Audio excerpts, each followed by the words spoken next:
Welcome back to Wake Up America. Let's get you caught up with some business headlines. And for help with that, we're going to welcome in business and markets analyst and Newsmax contributor Seth Denton. Good morning, Seth. Happy Friday.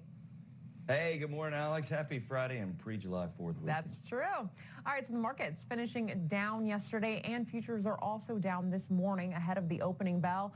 So, Seth, what did investors see this week?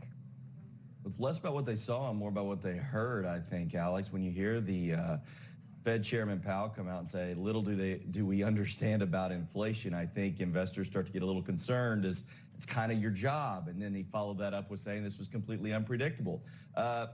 Roll the tape, because there were those of us predicting this a long time ago. And I think investors were responding to that. Obviously, the first quarter report was finalized and the economy retracted even more than what we really thought. The reality is I think we are in a very light recession right now. And I think investors are knowing that too. All right, how about this? Several major companies across the country are now offering to pay for their employees to receive abortions. Now, the list includes Disney, Microsoft, Starbucks, and Tesla. Seth, are there any privacy concerns when it comes with employers now directly paying for abortions for their employees? Well, certainly there are privacy concerns from a legality perspective and then just from an everyday perspective. You have HIPAA, which governs what employers can and can't talk about in their employee benefit plans and the health care of their employees. That's certainly a concern. And then if I'm an employee that is traveling, well, then that also creates other concerns about reimbursements. There's a lot of things in here. These companies are coming out and saying this, but this is one of those where talk is easy, but actually implementing is a little bit more difficult. You've got ERISA with the Employment Retirement Income Securities Act. I'm super fun at parties, by the way.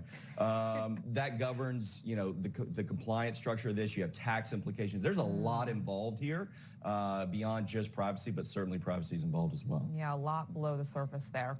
All right, this is something that nobody wants to hear. Thousands of flights across the country have now been delayed or canceled due to the ongoing pilot shortage, and more than 1,000 pilots are picketing for higher wages. And in response, American Airlines is now going to be offering a 17% raise for pilots. Seth, is this long overdue? Are other airlines going to follow? What do you think? Well, I think they are going to follow, and I think that what these airlines are realizing they're going to have to pay, but the problem is it's just not enough pilots, period. American Airlines specifically laid off more than 1,600 pilots during the pandemic, in addition to hundreds of thousands of overall employees that were laid off from airlines all over the nation. So the challenge with pilots, though, is the training. This isn't a 6-week training program, and a lot of them went ahead and took early retirement during the pandemic when they were being furloughed and laid off. So this is, we talk about supply chain shortages. There is a pilot shortage. Americans trying to buy pilots that are out there, which means other airlines will step up. Doesn't increase the flow of pilots into the system, though. That's time and training, and that'll take a bit. Wow. All right, how about this one? Washington Wizards star basketball player Bradley Beal has agreed to a 5-year, get this, $251 million contract. Went to several contracts, well over $200 million. Basketball is the highest paid sport. Seth, what do you make of these insanely high salaries for athletes? And when, if ever, will they stop being profitable? Well, listen, I mean, this is pretty close to Rob Finnerty's contract, isn't it? I mean, I got to think that we're getting up there now. No, listen. Here's the reality. We have seen this cycle. I remember, early on, I'm a Texas Rangers fan, when the Texas Rangers spent an enormous amount of money for A-Rod back in the day. They ultimately had to pay somebody to take that contract. And then ultimately, that became a very small amount in what we're seeing today.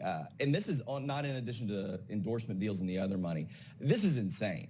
But nonetheless, they pay it because we as consumers buy it. We continue to go to these games. We support it. We laud it. We talk about it. And what's happening is these players now, it's not about how many jump shots they make or how many three-pointers or their scores. It's their contracts. That's the new flex of these athletes. And unfortunately, because of that, I think this is going to continue. Wow. Yeah. We keep showing up and filling those stands. So TikTok, the social media app, is now reportedly looking to move out of China. And on Tuesday, FCC Commissioner Brendan Carr sent a letter to Apple and Google asking them to remove TikTok over security concerns. So is leaving China the right move for TikTok at this point? And should users consider using the app at all? Well, listen, we've been talking about users considering the app for privacy concerns since it came out. That was a big thing of the Trump administration. Them leaving China, that might be a good move, but leaving China is not as easy as people think. The Chinese government has a big stronghold. So privacy concerns are there, leaving is there, but it'll be interesting to see how this saga continues to play out. It's been something we've been talking about for a while.